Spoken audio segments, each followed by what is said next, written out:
One of the most toxic substances to the human body is lead. Most know that lead is a heavy metal that has been banned because it is very damaging to human health. Most don't know that lead is still used in propeller airplane fuel and is by far the largest source of lead pollution today. An ugly fact: small airplanes dump over 467 tons of highly toxic lead pollution into the atmosphere every year in the U.S. People are demanding the removal of this threat to our health. This presentation will provide evidence that the Federal Aviation Administration, FAA, the petroleum industry, and aviation business interests have prolonged the use of lead aviation fuel for 50 years, despite available alternatives. We respectfully ask that lawmakers use this issue as an opportunity to take a closer, more thorough look at FAA in hopes of steering the agency towards practices that better serve the general public. Back in the year 1973, EPA, the U.S. Environmental Protection Agency, began working on removing lead from car fuel. It fully accomplished the task by 1996, 23 years later.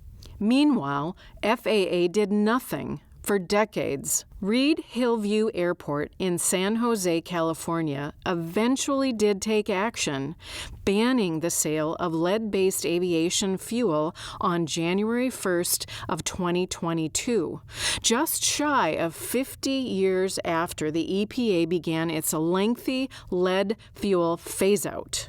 The airport initiated the ban based on a 2021 study by Dr. Sami Zaran connecting lead poisoning of children to propeller airplane lead emissions at the airport. Though long overdue, it's the first and only lead aviation fuel ban so far in the United States.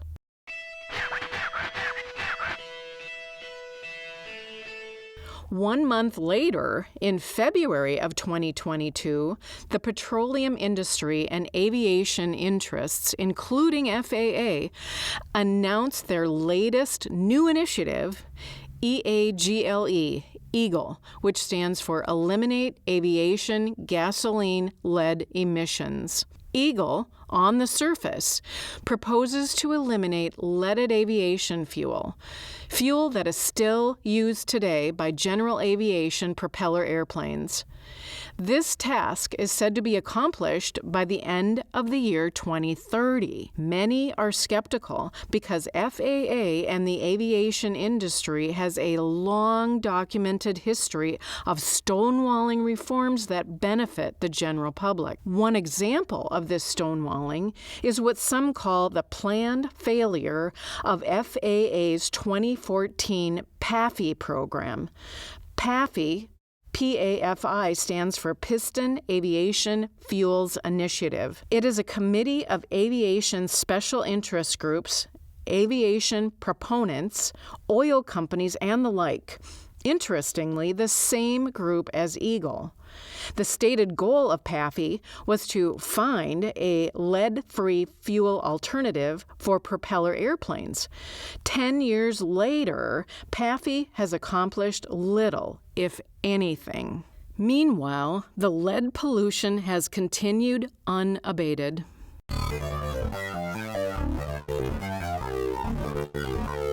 But why has FAA delayed solving the lead fuel problem? It's likely a simple answer. FAA has long been known to be what's called a fully captured regulatory agency, meaning the business being regulated actually controls the agency.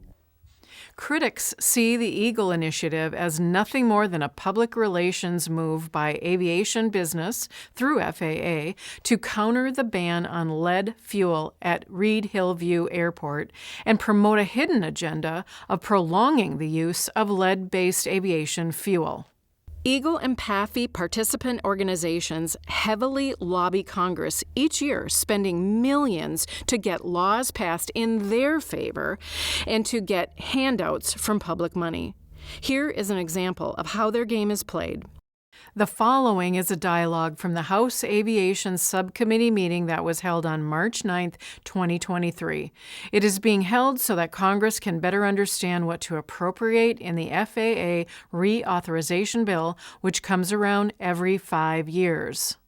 In this segment, it becomes painfully apparent that elected officials conflate different issues and grandstand while making statements easily shown to be false. Representative Scott Perry, Republican from Pennsylvania, used the forum of an aviation subcommittee hearing to initiate a dialogue with a guest, Mark Baker, who is the leader of a large aviation lobby group, the AOPA, Aircraft Owners and Pilots Association. In this instance, Representative Perry refers to an airplane crash in July 2022 departing Reed Hillview Airport in the eastern neighborhoods of San Jose, California. Chair now recognizes Mr. Perry for 5 minutes. I thank the chair.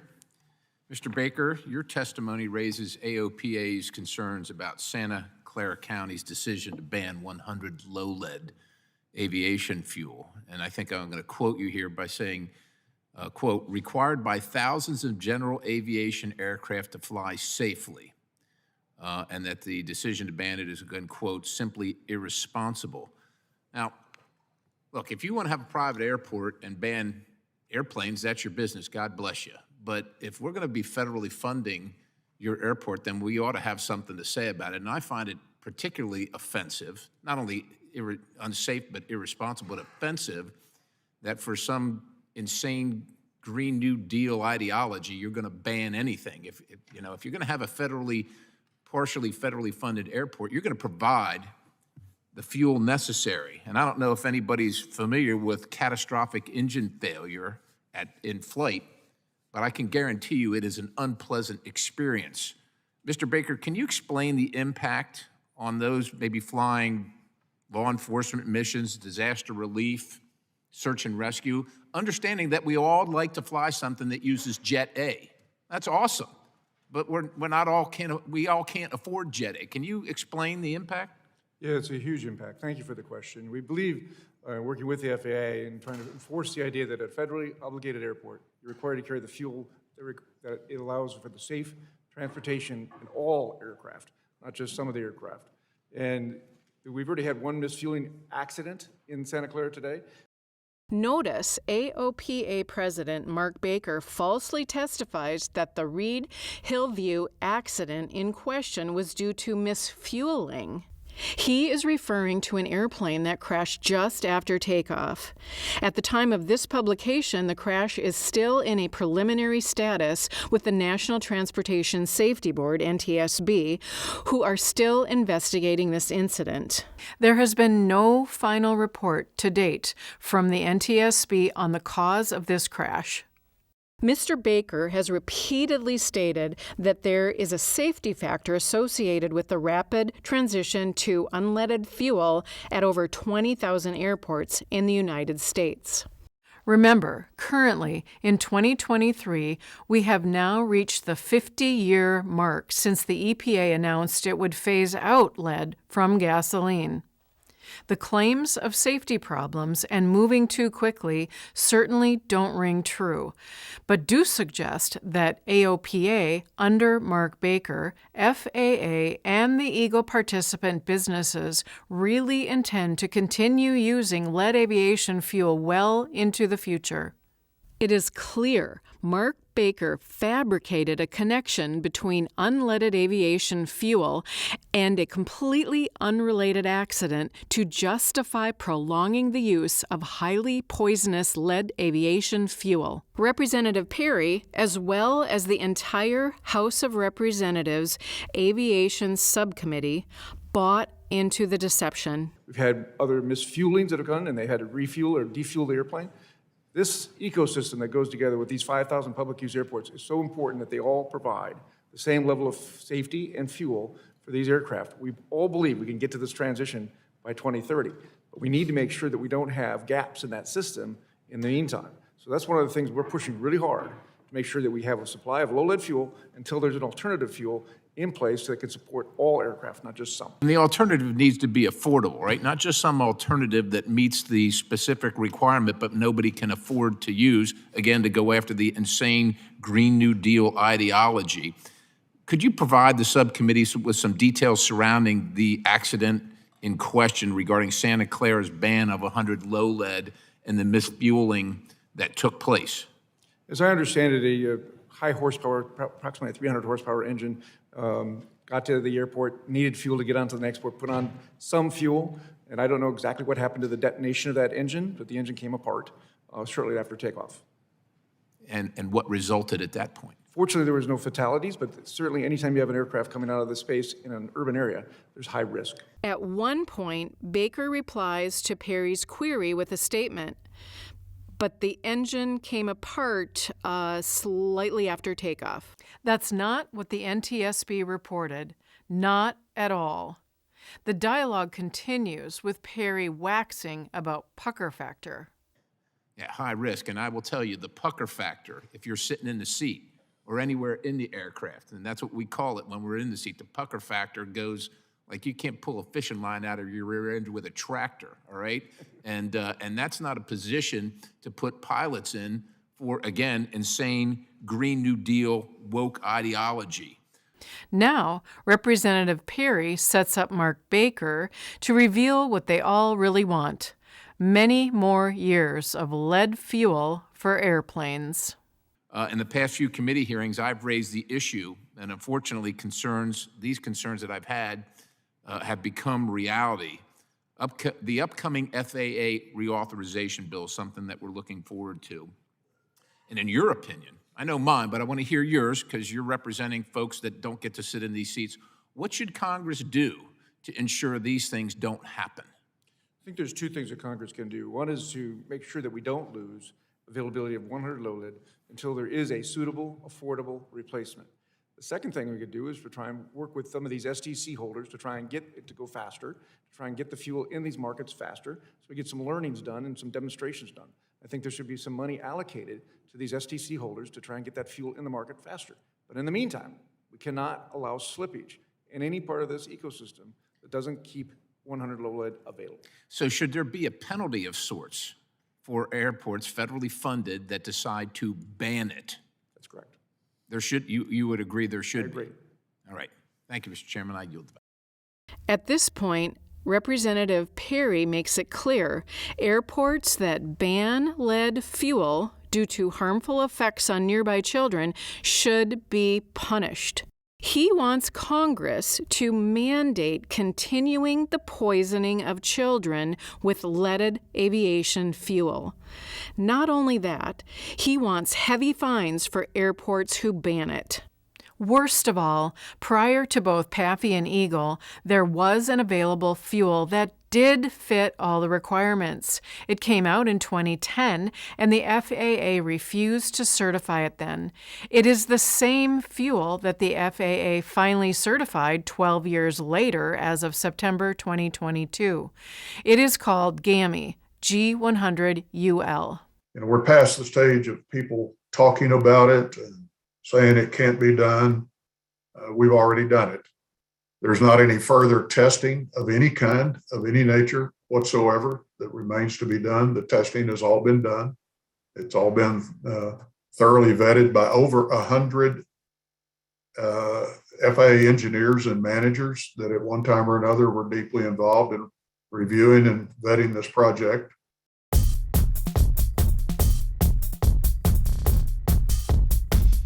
The Cassell community is a neighborhood adjacent to Reed Hillview Airport in San Jose, California. Cassell neighbors woke up on August 3, 2021, to find that a study about their children had been made public. The study revealed conclusively that airport lead emissions were making their children unhealthy. From that day, they were drawn into one of the largest scandals in aviation history. I am a community advocate for the Cassell community. There are 52,000 people that live in this area, And now the studies have shown that the children have suffered from lead poisoning, and it's directly from the airport. Yeah. Our children are being poisoned every day by the airplanes that fly out of the airport. It shouldn't be left up to the FAA. They don't live here. The pilots don't live here. The government officials don't live here. We do. There goes the airplane. Mi pregunta es para la Asociación Federal de Avionetas. ¿Qué está él pensando o esperando? How many more of their lives will be damaged? We deserve better. They deserve better. Where are the people that are our representatives who should be right now fighting for our families?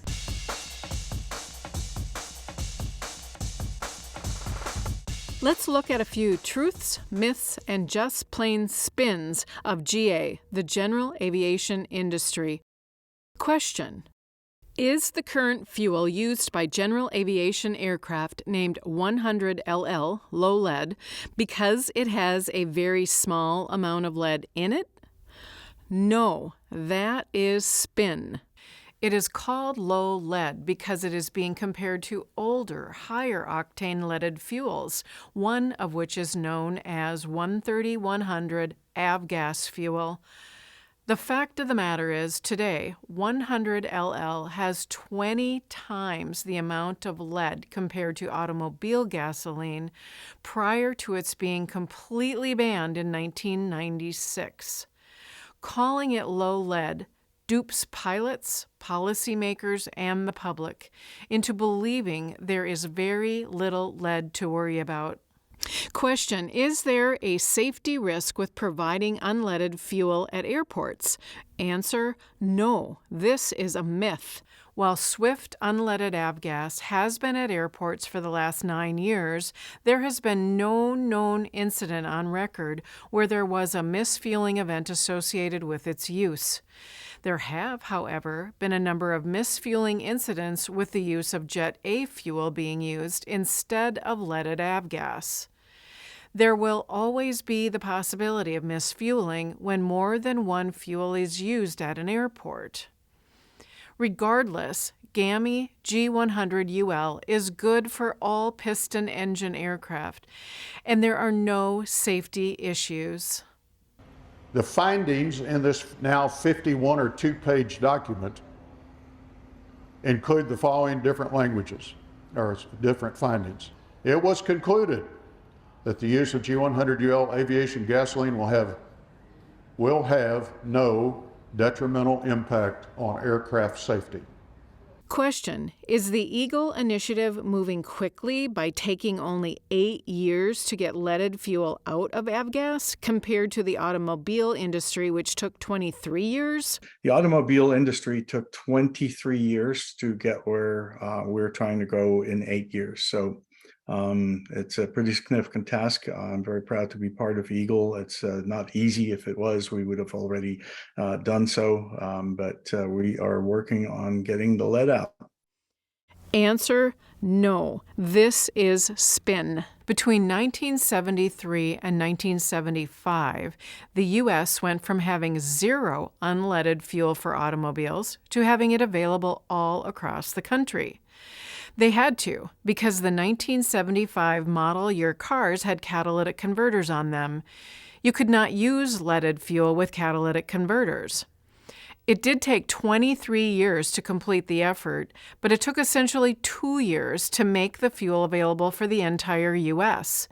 Now that we have conclusive research that proves airports are poisoning children with lead fuel, why would it take another 8 years to switch to unleaded fuel that is available today?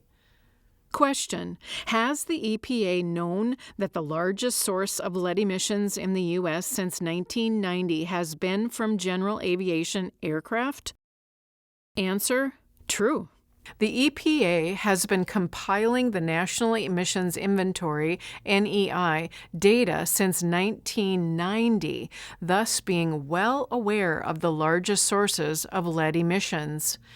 Interestingly, it was not until 2019 that the first health department in the U.S. officially acknowledged the existence of this source of lead emissions. Question: is breathing in lead emissions from general aviation planes the worst way that lead can enter into your body? Answer: this is true. It does not matter if a person breathes in, swallows, or absorbs lead particles through the skin. The health effects are the same. However, the body absorbs higher levels of lead when it is breathed in.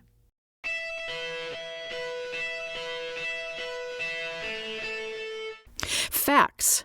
Piston-engine aircraft are responsible, on average, for 70% of all airborne lead pollution nationwide.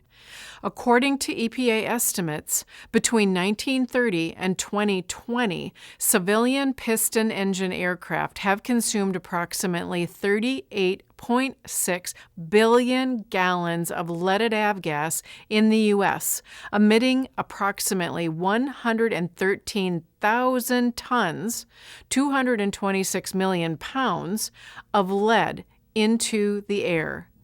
Since 2020, an additional 470 tons have been released by the aviation sector every year. This excludes military aircraft use of this fuel.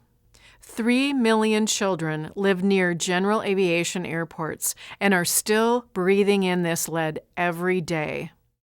All GA airports are using leaded fuel. Thus, all GA airports should be required to warn residents with this sign. Not just 23 airports in California. The following is Robert Oleslager's Senior Coordinator Eagle Initiative trivializing the amount of lead that GA airplanes put out into our air. To give you an idea, that total annual aviation gas volume, which is about 160 to about 180 million gallons a year, equates to 4 days of automobile consumption. That really comes down to about 0.1% if you do the math on that.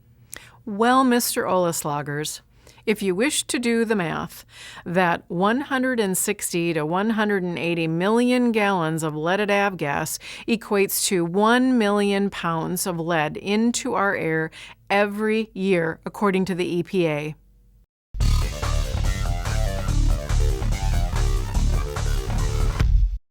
The following significant statement is from a peer-reviewed research study by Sami Zaran in 2021 that found elevated blood lead levels in children caused by lead fuel use at Reed Hillview Airport.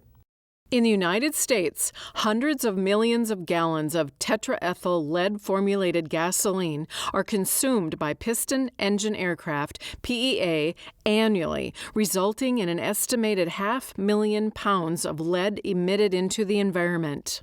About 4 million persons reside, and about 600 K through 12th grade schools are located within 500 meters of PEA servicing airports. In January 2022, the U.S. Environmental Protection Agency launched a formal evaluation of whether emissions of lead from PEA cause or contribute to air pollution that endangers public health or welfare. In support of the EPA's draft endangerment finding and request of public comment, an ensemble of evidence is presented indicating that the deposition of leaded aviation gasoline significantly elevates the blood lead levels of at-risk children.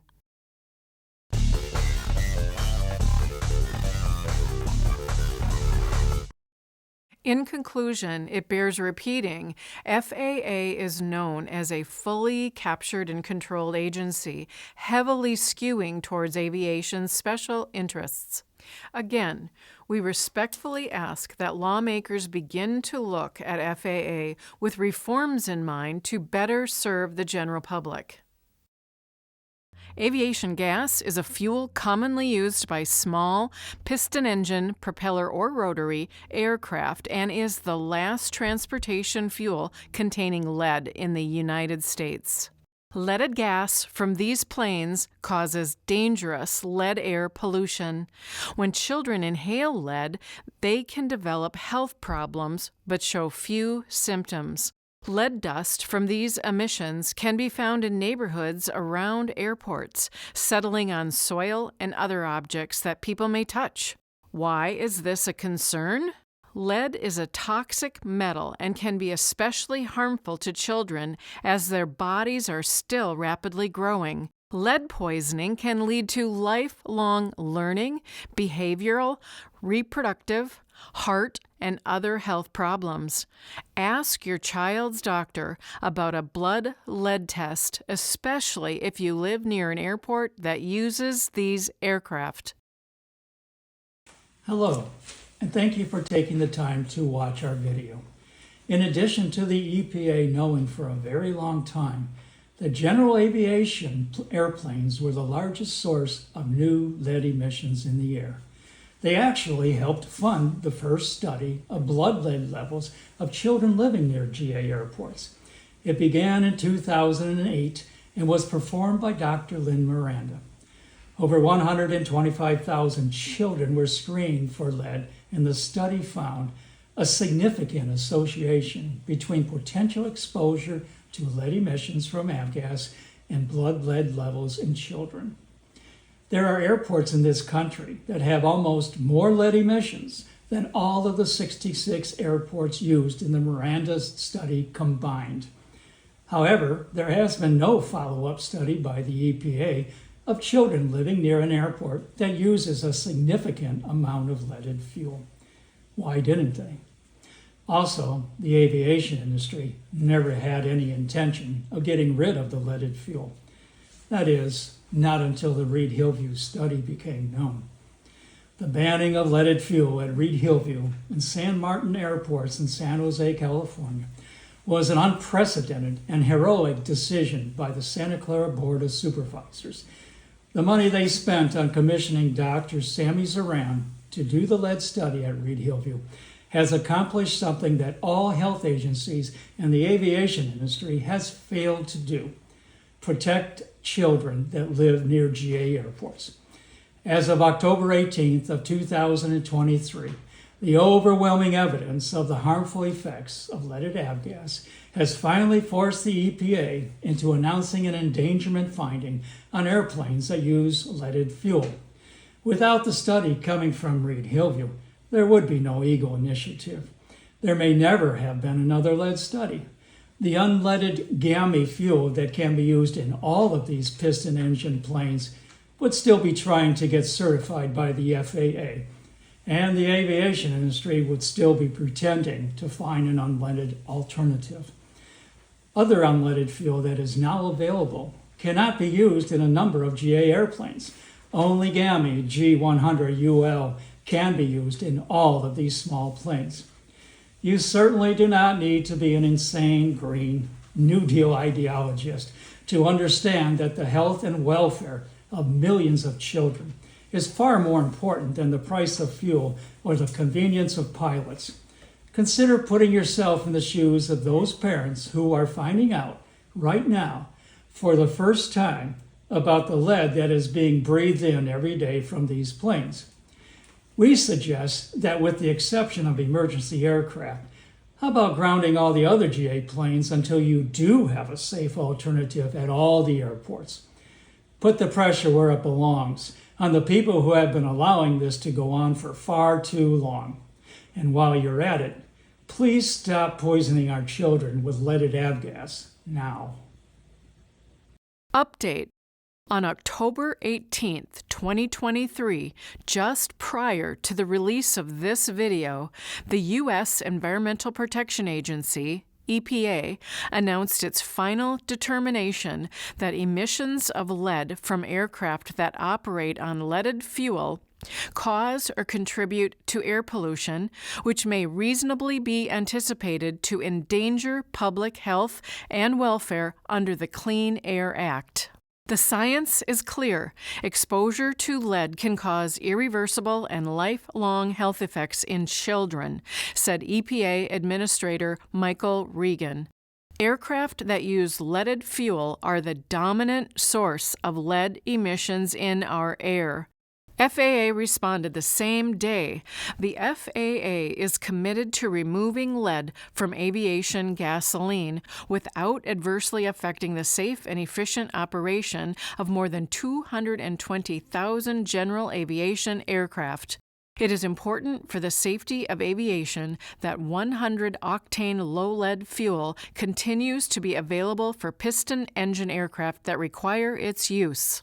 For the record, during the Flint, Michigan water crisis, over 6,000 children were exposed to lead-poisoned water, prompting EPA to shut down the entire water system. Now, 4 million people living near GA airports, many of them children, are poisoned every day to some degree by propeller airplanes using heavily leaded fuel. What more could it possibly take for EPA to act decisively and shut down the lead from propeller airplanes?